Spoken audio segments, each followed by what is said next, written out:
आप वो भी देख सकें कि इश्क किस तरीके से आपके सीने को तर देता है, किस तरीके से आपके कल्ब के कटोरे को भर देता है। और है कि खुद को पाने के इसी शौक को हंगामा कहूँ, सॉरी, खुद को पाने के इसी शौक को हंगाम कहूँ, खुद से लड़ने के इसी खेल को ऊधम बोलूँ। अब ये जो सेल्फ ट्रांसफॉर्मेशन का एक सफ़र है, इसमें सबसे पहले आपने अपनी ज़ात को ही पाना होता है।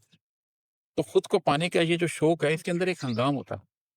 आप अपनी ज़ात को पाने की कोशिश कर रहे होते हैं, लेकिन आप एक मुसलसल यूँ लग रहा होता है कि आप अपने आप से लड़ रहे हैं कि जो नफ्स लवामा की स्टेज है, उसमें आप अपनी ज़ात से ही तो लड़ रहे होते हैं।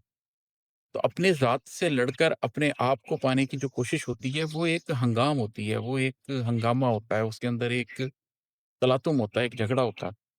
तो है तो ये एक शौक ही, लेकिन क्या मैं इसको एक हंगाम कहूँ और खुद से लड़ने के इसी खेल को ऊधम बोलूँ? ऊधम में चाह देती हैं 2 फ़ौजें जब आपस में लड़ती हैं, लेकिन मैं जब अपनी ज़ात से लड़ रहा हूँ, तो इसके अंदर क्या मैं इस चीज़ को ऊधम बोलूँ?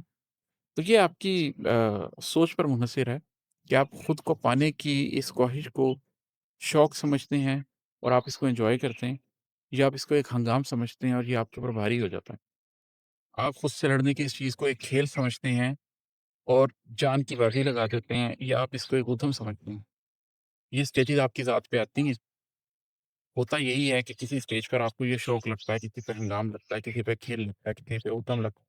लेकिन खुद को बचा के चलना, इन मुख्तलिफ नामों से गुज़रना और इश्क आज़ार के मौसम से गुज़र जाना और अगली मंज़िल तक जाना, यही इस खेल का नाम है। और इस ग़ज़ल में जो मक़ता है वो एक नहीं है, 2 हैं। तो उनमें से पहला है कि अब अगर ज़ात ही कुल फ़ौज है मेरी तो इमाद, अब अगर ज़ात ही कुल फ़ौज है मेरी तो इमाद, कँप-कँपाते हुए बाजू को ही परचम बोलूँ।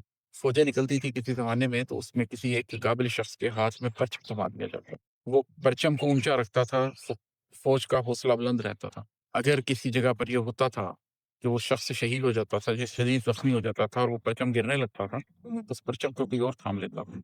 इस्लामी रवायत में तो हमने यहाँ तक सुना कि परचम को पकड़ा हुआ है और हाथ कट गया तो दूसरे हाथ में पकड़ दिया, दूसरा हाथ कट गया तो मुँह में पकड़ दिया, हत्ता कि शहादत हो गई। लेकिन अगर आपकी ज़ात ही कुल फ़ौज हो, आप एक ऐसी जंग लड़ रहे हो जिसमें आप अकेले हों और आपने अकेले ही जंग लड़नी है, तो फिर जो आपका एक कँपकँपाता हुआ बाजू है, आप जानते हैं कि आप कमज़ोर हैं और आप एक बड़ी जंग लड़ रहे हैं, आप उस बाजू को ही परचम के तौर पर लहरा देंगे।